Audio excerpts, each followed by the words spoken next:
This is one of those skincare things that looks a little shocking but completely changed my body skin. If you've ever wondered how Korean skin looks smooth, so even, almost milky from head to toe, it's not lotion and it's not just scrubbing harder in the shower. For a long time, I've been researching Korean bathhouse routine, and one thing became very clear. It's not about force, it's about preparation and order. Recently, my skin started acting up. I had bumps, texture, and body acne, especially on my back. And I also realized I hadn't exfoliated properly in months. Once I went back to this Korean inspired routine, my skin completely reset. Today, I'm showing you my step by step Korean exfoliation inspired routine using exfoliating mitts,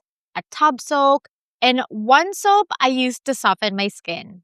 So you can safely do this at home without damaging your skin barrier. Now, one of the biggest differences between Korean exfoliation and how most of us exfoliate is timing. From everything I've researched and watched, exfoliation in Korean bath culture always happens after a long soak, never on dry or barely wet skin, because heat and water soften the outer layer of dead skin, making it easier to remove without irritating the skin. If you scrub before your skin is ready, then you're not exfoliating, you're just inflaming it. So the first step in this routine is the soak. Now, this is the skin softening step. I personally use my bathtub because it allows my entire body to soften evenly, and I soak for at least 10 to 15 minutes in comfortably hot water. While soaking, I then use my Likas papaya soap. Now, this is not Korean at all. I'm Filipino. This is my twist to the routine. I really love this soap. I've mentioned this before because papaya contains natural enzymes that help loosen dead skin. So I find that every time I use this before I use my Korean mitt, I find that it's easier for my skin. I find that my skin is already softer, so it's easier to remove the dead skin cells.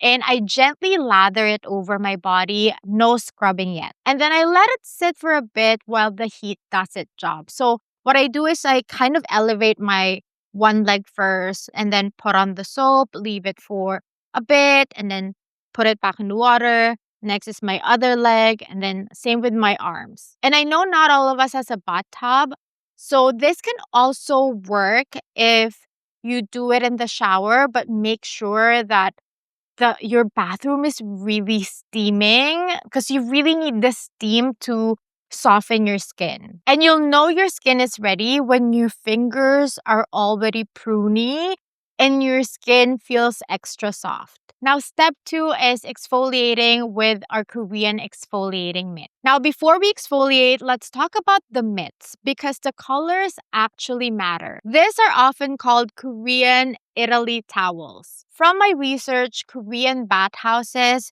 historically imported a specific viscose fabric from Italy because it was flexible, it's durable, and ideal for exfoliation. And then over time, this fabric became standard in Korean bath culture, and different colors were assigned to different levels of intensity. Like this pink, this is extra gentle. This is the softest level and great for sensitive skin and for beginners. The green is medium or standard, and this is the most commonly used level and the safest place to start. Yellow is strong. This one is best for thicker skin areas like your elbows, your knees, your heels, and your feet. The blue one is extra strong.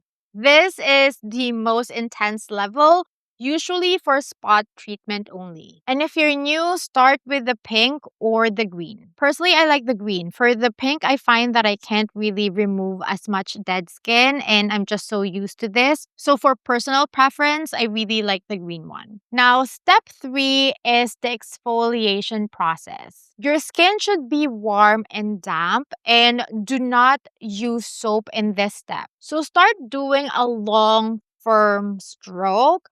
You don't need to be aggressive, just consistent. And this is the moment that surprises everyone. Dead skin will really roll off in small gray bits, and that's normal. So I focus on areas where I get bumps, like on my chest, also on my arms, my legs, the back of my legs, and my back. Now, when you're doing the scrubbing motion, redness is normal. It will go away in time, but stinging or burning is not. Also, avoid the neck and the delicate areas. Oh, and another tip, I find that some people find that they can't get this Korean mitt to work. So, a good trick is do not wet your Korean mitt. So, when you soak your skin, pat it a bit, still damp, but like not super wet, and then make sure that your mitt is dry. I find that when your mitt is dry, it's easier to scrub on your skin because your skin can really feel the texture on the mitt. When it's wet, the texture is kind of different. It's a bit softer and it's harder to scrub on your skin. It's more slippery than rough.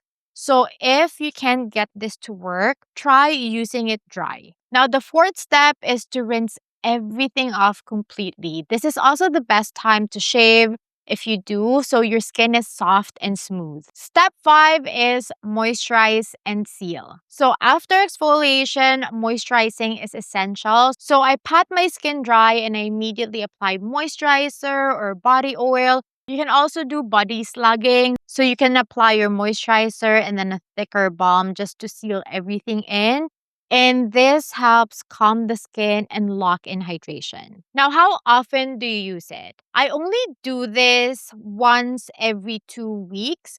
Also, I tried doing it like 1 week apart and I don't really see anything coming off. And you'll also have a gauge of what your skin needs as you go. Because after using the Korean mitt, you can really feel the difference. You can feel that your skin is super smooth. So you can kind of gauge when you need to do your exfoliation next. Sometimes I find that after 2 weeks, I would need exfoliation. Like I could feel like the texture on my skin, but sometimes I can go for 3 weeks because my skin is really smooth. So it's really up to how your skin feels, but I wouldn't recommend doing this every week. I think that will be too much. Since following this routine, my skin feels smoother and it's more even. This routine takes a bit of time, but the results speaks for themselves. Now, if you've enjoyed this, let me know if you've tried Korean exfoliation before. And if you want more Korean inspired body care routines, don't forget to like this video. Please don't forget to subscribe and hit that notification bell. You'll always be updated once a video is up. And as always, take care of your skin and take care of you. I'll see you in my next one. Bye!